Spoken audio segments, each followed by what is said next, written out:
Harish Rao municipal ఎన్నికల దెబ్బకు mind block అయి మతిస్థిమితం కూలిపోయినట్టుండు.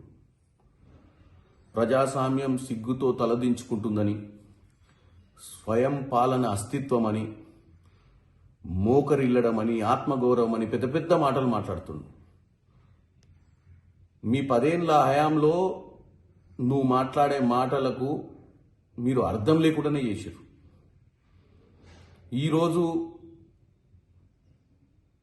23 నుంచి జరిగినటువంటి అన్ని ఎన్నికలలో 2 ఎన్నికలలోనైతే శూన్యం, గుండు సున్నా వచ్చింది మీకు.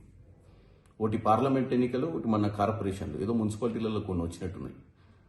రాష్ట్రంలో కాంగ్రెస్ ప్రభుత్వ ఆదరణను తట్టుకోలేక మీరు మాట్లాడుతున్న చిల్లర బల్లర మాటలను ప్రజలు పట్టించుకోవట్లేరని చెప్పి ఈరోజు మళ్ళీ ప్రజలను పొద్దున్నే నిన్న సాయంత్రం తప్పుదో బట్టినికి ఒక లేఖ రిలీజ్ చేసినాం. ఎవరికి? మా అధిష్టానానికి. అధిష్టానము ఢిల్లీలో క్యాబినెట్ మీటింగ్ పెడతలేదు. క్యాబినెట్ మీటింగ్ 23వ తారీఖు నాడు సెక్రటేరియట్లో జరుగుద్ది. మీ మాదిరిగా క్యాబినెటే లేకుండా, ప్రజాపాలన లేకుండా, ప్రగతి లేని ప్రగతి భవన్ నుంచి పాలన లేకుండా ఫామ్ హౌస్ పాలన కాదు ఇది.